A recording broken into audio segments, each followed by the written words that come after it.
एक तरफ सदमा, हर तरफ मातम पसरा हुआ था। सिसकियों और संवेदनाओं से भरी ये भगदड़ की ऐसी कहानी है जिसे सैकड़ों परिवार ताउम्र भुला नहीं पाएंगे। बाबा के लिए भक्ति लोगों को खींच कर ले आई थी, लेकिन कौन ये जानता था कि वो बाबा के जिस दरबार की तरफ उनके कदम आगे बढ़ रहे हैं, फिर वहां से कभी वापस नहीं लौट पाएंगे। रिपोर्ट आपको दिखाते हैं।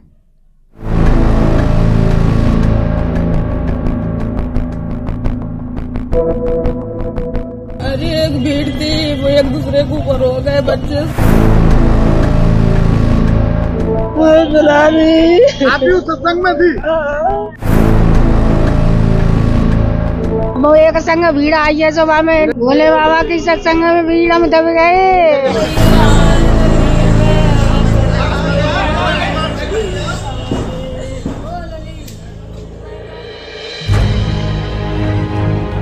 जख्म जो कभी भुलाए नहीं जाएंगे।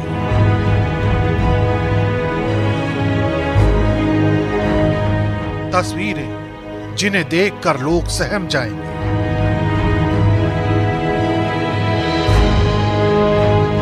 दर्द जो जिंदगी भर सालता रहेगा।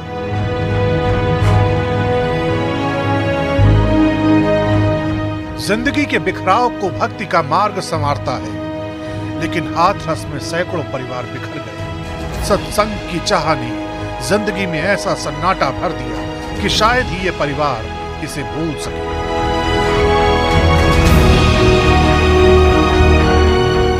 यहाँ किसी न किसी का कोई अपना खोया है। किसी की माँ, किसी के पिता, किसी का बेटा, किसी की बेटी, किसी की बहन। मौत भगदड़ के बहाने आई और सब कुछ छीन लिया।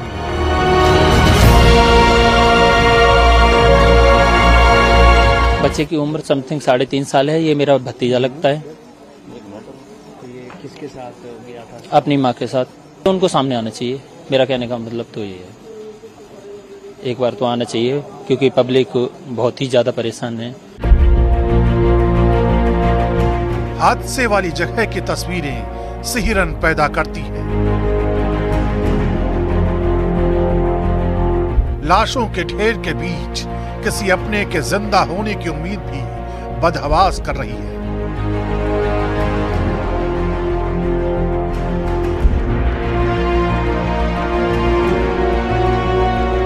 कि चाची लगती पड़ोस की, हाँ पड़ोस की, और एक बहन जी लगती, वो भी खत्म हो गई। तीन महिलाएं खत्म हो गई। मैंने मने करी सवेरे, मैंने मत आई तू, मैंने के 2 दिन पहले गई, मैंने के और तू मैंने के 10-15 दिन पैसा महीना खान पी के चली जा, वगैरह सुन नहीं मानी। भोले बाबा और सूरजपाल का सत्संग सुनने के लिए लोग कई सालों से आ रहे थे, लेकिन 2 जुलाई को सूरजपाल का समागम कई परिवारों के लिए आखिरी समागम में तब्दील हो गया। भगदड़ में लोगों की मदद करने वाले भी अपनी जान गंवा बैठे। मेरी बेटी सही आई है बिल्कुल, और उनके लिए मेरी बेटी ने पानी भी पिलाया है, सबको पानी डाला है सबके मुंह में। और तब मेरी बेटी ने फोन किया है कि मामा मैं अस्पताल में आ गई हूँ। तो क्या कहते, जब तक मेरे भाई जी पहुंचे तब तक वो मेरी बेटी खत्म मिली है।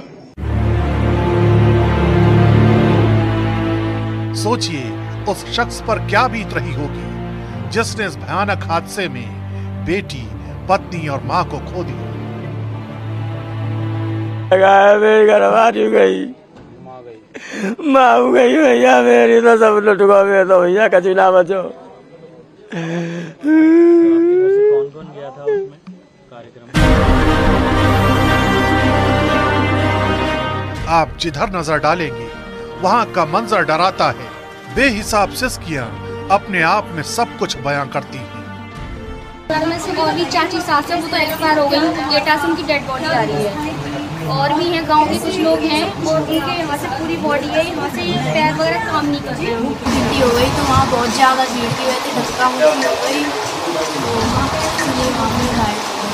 एकदम सत्संग हुआ था जी। भोले बाबा का? हाँ भोले बाबा का। कहाँ पर? सिकंदरा जी। तो माँ एकदम होता खत्म होगा, खत्म होने के बाद एकदम भाग छूटे सब लोग हथकान। सब भागे तो माँ सड़क ऊंची नीचे हटकाए वो नालों सो तो गाँव में एक के ऊपर एक के ऊपर एक के ऊपर एक मचने से दबने से मौत हुई है। दबने से कितनी भीड़ थी वहाँ? हाँ बहुत भीड़ थी। सत्संग में भैया वो एकदम जब प्रभु जी उठ के चले गए तब संगत एकदम बाटाड़ी गई। हाँ। और वहाँ कीच भी थी थोड़ी बहुत। हाँ। तो दलदल में फंस गए सब लोग, एक दूसरे के ऊपर गिर के करते चले गए। की वजह से? हाँ मेरे 2 बच्चे हैं। खत्म हो गए। ये हादसा दिमाग को झकझोर देता है। यहाँ हर कोई मातम में डूबा है। किसी को अपनों के खोने का गम है तो किसी को इस हादसे की टीस। एक का सास की, एक का पता नहीं है तो बहू का। तो पहले इनका करा लीजिए और उसके बाद इनके साथ में। हजारों लोग जब सूरजपाल के सत्संग में पहुंचे थे तो पूरे इंतजाम के साथ आए, लेकिन आयोजकों की बदइंतजामी और भगदड़ के बाद जो कुछ बचा उसे देखकर संवेदनाओं और सवालों के ज्वार भाटे के सिवा बचा ही क्या।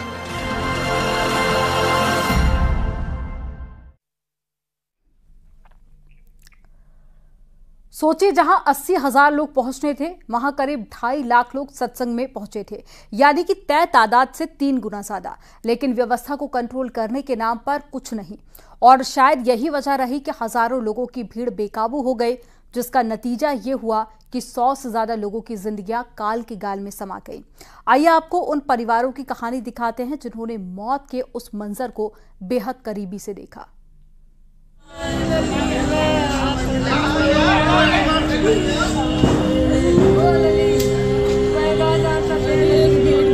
एक दूसरे के ऊपर हो गए बच्चे।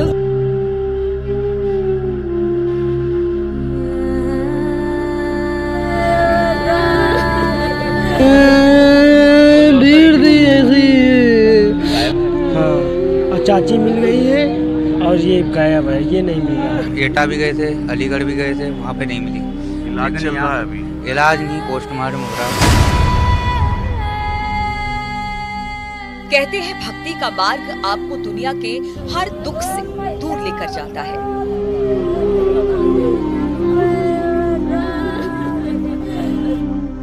लेकिन अब हम जिन लोगों की कहानी आपको सुनाने दिखाने जा रहे हैं, इन्हें भक्ति के पथ पर चलकर वो दुख मिला जो अंतहीन है।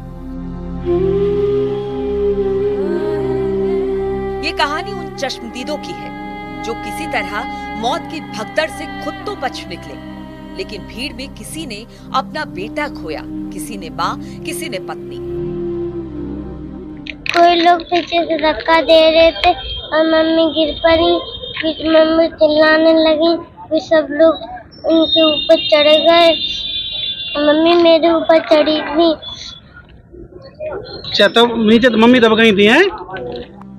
कहते हैं पिता के कांधे पर बेटे के शव का भार जीवन में सबसे पीड़ादायक होता है, लेकिन हाथरस के हादसे ने कई कंधों पर उनके बच्चों के शव लाद दिए। बाबा के सत्संग में कुंवरपाल नाम के एक श्रद्धालु खुशी खुशी पहुंचे थे, लेकिन लौटे अपने भतीजे के शव को कांधे पर लेकर। भतीजा सर मेरा। किसके साथ सत्संग में आया था? माँ के। माँ कैसी है? माँ का पता नहीं है सर। अभी लेकर आप इसको यहाँ पहुँचे हैं मोर्चरी में? जी। तो कहाँ से आप मिला? ये सर यही मेडिकल में ही मिला था। मौत का ऐसा मंजर जिसे देखकर हर किसी की आंखें नम नजर आई। कोई अपनों को अस्पताल में ढूंढ रहा था, कोई पोस्टमार्टम हाउस में, कहीं तो कोई पता मिल जाए उन बिछड़े लोगों का जो अब कभी नहीं लौटने वाले। एक ऐसे ही शख्स पर हमारी नजर पड़ी जो आगरा से अपनी पत्नी को ढूंढते हुए पहुंचे। अब आपके कौन थी जिनको आप ढूंढ रहे? मेरी मिसेज है। आपकी मिसेज है? क्या अब तक आप उनको नहीं प्राप्त हो पा रहा है कि वो कहाँ पर है, मालूम नहीं पड़ पा रहा? नहीं मालूम पड़ रहा, बिल्कुल भी नहीं मालूम। रोते बिलखते चेहरों के बीच हम ऐसे किसी की तलाश कर रहे थे जिसने पूरी घटना अपने आंखों से देखी हो, ताकि हादसे के पीछे का सच पता चल सके। तभी हमारी मुलाकात एक चश्मदीद से होती है जिसने मौत के मंजर को अपनी आंखों से देखा। 2-4 लाख की ऊपर ही भीड़ थी। रोड के दोनों साइड में बसें भरी पड़ी थी और पुलिस प्रशासन भी था थोड़ा, लेकिन इनके जो प्राइवेट सिक्योरिटी थी बाबा की स्पेशल, जो पिंक कलर में पिंक ड्रेस में थी, और कुछ ब्लैक कैंट कमांडो भी थे। तो 25-30 गाड़ियां आई, उनका सत्संग हुआ वहाँ पर, 1.5-2 घंटे का कार्यक्रम चला। उसके बाद जब बाबा वापस हुए तो 20-25 गाड़ियां रही होंगी। जब वो वापसी आ रही थी तो यहाँ पे कट पे आकर के 10-15 गाड़ी आगे निकली, तो यहाँ के जो उनके अनुयायी थे वो उस धूलू को उठाने के चक्कर में और एक दूसरे के ऊपर गिरते चले गए। सत्संग सुनने के लिए करीब 500 किलोमीटर का सफर तय कर बहराइच से भी एक ग्रुप आया था, लेकिन भगदड़ मची तो सब बिछड़ गए। अपने साथियों को तलाशते लोगों के चेहरे पर दुखों का समंदर तैर रहा था। 65 लोग एक बस में आए थे यहाँ सत्संग करने, और इसके बाद सुबह हम लोग 7 बजे यहाँ पहुँचे, और 7 बजे के बाद हम लोग वहाँ गए। वहाँ 12 बजे प्रभु जी दर्शन दिए, और प्रभु जी 1:30 बजे वहाँ से चले गए। हम तो तत्काल वहाँ से ग्राउंड से बाहर हो गए। इसके बाद जो हमारे और पैसेंजर थे वो पीछे थे, और इसके बाद भगदड़ मची है, जिसमें 2 पैसेंजर हमारे भी गायब हैं। मौत के सत्संग में सिर्फ खून के रिश्ते ही नहीं टूटे, बल्कि कईयों ने अपनी जिगरी दोस्तों को खोया, तो किसी ने अपने साथी को। देर रात तक तो चेहरों पर उम्मीद बाकी थी, लेकिन वक्त के साथ वो उम्मीद भी टूटती चली गई। कितने लोग हैं? 65 आदमी हैं, 65 जने हैं। नहीं, कौन है? पुरुष है, महिला है, कौन है? महिला है। महतारी बिटिया महतारी बिटिया है। माँ बेटी। तो बाबूजी आप भी साथ में आए थे क्या? हाँ, हमारे साथ में आए थे। क्या हुआ था उस समय जब घटना हुई थी? अब जब यहाँ से मतलब सत्संग मतलब प्रभु जी चले गए तब सब चले लाग, तो मतलब सब गाड़ी पर का पहुँच गए। वो लोग गाड़ी पर नहीं पहुँचे। हम लोग ढूंढा तब अभी तक परेशान हो गया, बाकी ढूंढे नहीं मिल रही है। ओ माँ बेटी दोनों। अस्पताल गए थे? हाँ, अस्पताल गए थे, बाकी ये अस्पताल में नहीं थे। वो बहराइच का ही रहने वाला एक जवान बेटा अपने पिता की तलाश में भटकता नजर आया, लेकिन कभी न लौटने का डर उसे अंदर ही अंदर खाए जा रहा था। हमारे पापा अभी तक मुझे नहीं मिल रहे हैं। कहाँ गए आप लोगों ने? तलाश की? यहाँ किसी अफसर अधिकारी से बात की? जब से ये घटना हुई है तब से मुझे पता लगा है, तभी से मैं गाड़ी लेके ढूंढ रहा हूँ, और कहीं अभी तक दिखाई नहीं दे रहे। एटा भी मैंने देख लिया चारों तरफ, रोड पे भी देख लिया, काफी जगह मैंने देखा। कुछ जो बसें जा रही हैं उनको भी रुकवा के देख रहे हैं, लेकिन अभी तक कोई पता नहीं चल रहा है। अभी आप लोग की क्या गुहार है प्रशासन से? अभी तो गुहार सिर्फ हमारी इतनी है, हमारे पापा जहाँ कहीं भी हो मुझे मिल जाए। ग्राउंड जीरो पर घूमते हुए हमें कई परिवार ऐसे मिले जिनमें कईयों का पूरा परिवार ही उजड़ गया, तो किसी के बुढ़ापे का सहारा छिन गया, किसी ने बुढ़ापे में अपनी पत्नी को खो दिया। मेरे घर से भी कुछ लोग गए थे और मेरी पत्नी तो पहली बार गई थी, क्योंकि मैं इस चीज पर कभी भरोसा नहीं करता हूँ। कल उन्होंने, मेरी बेटी से बात हुई थी, मेरी बेटी का परिवार वहाँ जाता था, तो उन्होंने कहा कि इसके सहारे से मैं अपनी बेटी के यहाँ भी घुमा हूँ। जब मैंने वहाँ मोबाइल पर देखा कि ये घटना हुई है, तो फिर मैंने ढूंढना शुरू किया। तो मैं यहाँ आया तो उनकी बॉडी यहाँ नहीं मिली। फिर वो करीब 2 घंटे के बाद अपने आप घर आ गए। अपनों के बिछड़ने का गम, कभी न मिटने वाले जख्म और बेबस बेसहारा हो चुके सैकड़ों रिश्तों की जिंदगी में कभी न भुलाया जा सकने वाला ये हादसा सैकड़ों जिंदगियों को मौत के मुंह में धकेलने वाले फरार है। चुप है वो सिस्टम जो धर्म को हथियार बनाकर अंधविश्वास पर विश्वास जगाने का सदियों से काम करता रहा। आज ना तो दुख हरने वो बाबा सामने आया और ना ही धर्मधता की दवा बांटने वाले आयोजक ही। Bureau report, news 18। सत्संग के बाद मची भगदड़ मामले में एफआईआर दर्ज कर ली गई है। पुलिस की एफआईआर में सत्संग के आयोजनकर्ता मुख्य सेवादार देव प्रकाश मधुकर का नाम है, लेकिन एफआईआर में बाबा सूरजपाल का नाम नहीं है। पुलिस एफआईआर में बाबा के सेवादारों पर सबूत मिटाने का भी आरोप लगा है और आरोप यह भी है कि हादसे के बाद में मौके पर बिखरे पड़े चप्पल जूतों को उठाकर पास के खेत में फसलों के बीच में छिपाया गया था। अब सवाल यह है कि क्या अकेले आयोजक ही जिम्मेदार है या किसी और की भी इस पूरे मामले में जिम्मेदारी बनती है। एक रिपोर्ट के जरिए आपको दिखाते हैं।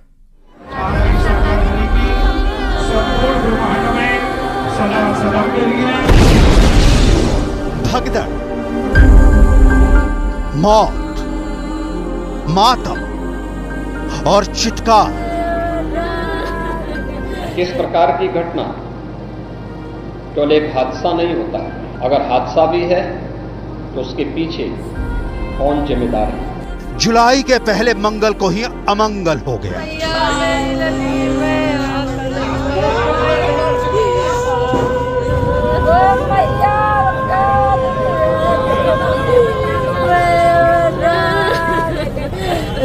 ये यहाँ CSC है और CSC और सिकंदरा हुआ, यहाँ पर लगभग 100 से अधिक भक्तों की मृत्यु हुई है जहाँ पर उनके शव रखे गए हैं। जगह नहीं थी पाँव धरने की, तो अचानक ही बहुत सारे लोग उनके नीचे डर गए। उनकी तो मौत हो गई, मेरे साथ आई थी। वहाँ कीच भी थी थोड़ी बहुत, तो दलदल में फंस गए सब लोग, एक दूसरे के ऊपर गिर के करते चले गए। घटना घटित हुई है तो इसके पीछे हादसा नहीं तो साजिश किसकी है, कौन इसके पीछे है? एक SIT गठित की है। हाथरस में 50,000 की भीड़ जुटी थी। भोले बाबा का प्रवचन सुनने लोग उमड़ पड़े थे।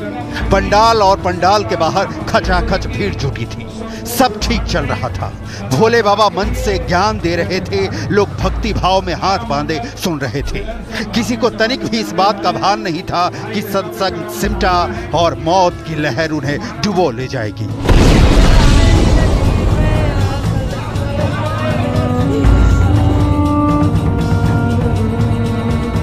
उत्तर प्रदेश की राजधानी लखनऊ से 337 किलोमीटर दूर हाथरस से 47 किलोमीटर दूर फुलरई गांव, हाथरस के सिकंदराऊ से 5 किलोमीटर दूर एटा रोड पर सत्संग का ये टेंट लगा था।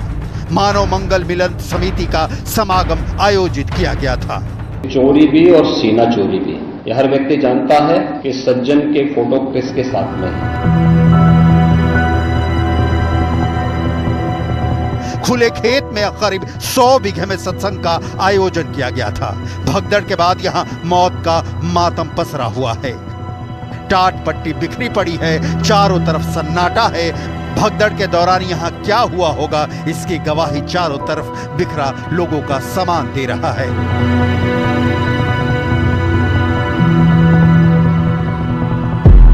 सवाल है आखिर भगदड़ कैसे हुई? सत्संग के लिए 50,000 लोग जुटने वाले थे, तो इसकी व्यवस्था की जिम्मेदारी किसकी थी? खड़ी आप देख सकते हैं कि भगदड़ किस प्रकार मची कि देखिए चप्पलें यहाँ साफ देखी जा सकती है। देखिए चप्पलें स्लीपर्स हैं, सब महिलाओं की मैक्सिमम बात देखी जा सकती हैं। ये महिलाओं के स्लीपर्स हैं और जहां तक नजर जा रही है, देखिए कट शूज की बात करें या जहां तक हम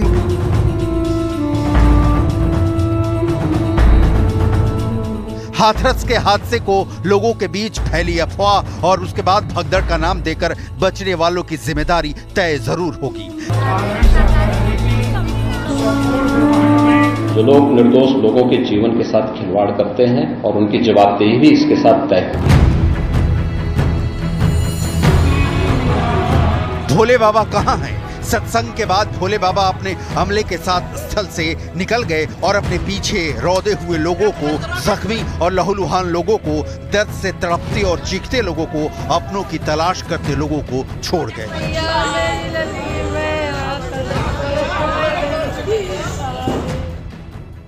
पुलिस की टीम भी अब एविडेंसेस इकट्ठा करने में लगी। आप देख सकते हैं मेरे ठीक पीछे ये पुलिस के वो जामाज हैं जो एक एक करके एविडेंसेस को इकट्ठा कर रहे हैं। इतनी बारिश है क्योंकि रात भर बारिश हुई है, कीचड़ है, उसके बाद पुलिस के जवान कैसे एक एक करके एविडेंस ला रहे हैं कि स्लीपर्स हैं, कुछ के सामान है, उनको ढाके इस लोडर के माध्यम से भेजने का पूरा प्रयास किया जा रहा है। और आप देख सकते हैं कि ये सब वो पुलिसकर्मी हैं, उनसे हम बात करने का प्रयास करेंगे कि ये जो टीम यहाँ लगी है या टीम के लोग मौजूद हैं, पुलिस के वो जवान मौजूद हैं जो अपनी ड्यूटीज को पूरा यहाँ कर रहे हैं और एविडेंसेस पॉइंट ऑफ व्यू से कैसे कलेक्ट कर रहे हैं। जबकि देखिए कितना कीचड़ है, उसके बाद एक एक करके कैसे कांस्टेबल सर या SI जो यहाँ डिप्लॉय किए गए अपना कैसे चीजों को करते जा रहे हैं। और अब देखिए ये एक एक करके पूरे सामान को लोडर यहाँ लाया गया क्योंकि यहाँ से ये एविडेंस के तौर पर इनको दिक्कतें जरूर हो रही हैं। टेंट को देखने पर एंट्री और एग्जिट गेट पर शक होता है। अंदर जाने और निकलने के लिए बहुत छोटा रास्ता बनाया गया था। बताया जा रहा है कि भगदड़ की वजह गर्मी, उमस और घुटन है। बंद टेंट में लोगों ने बाहर आना शुरू किया और फिर भगदड़ मच गई। पुलिस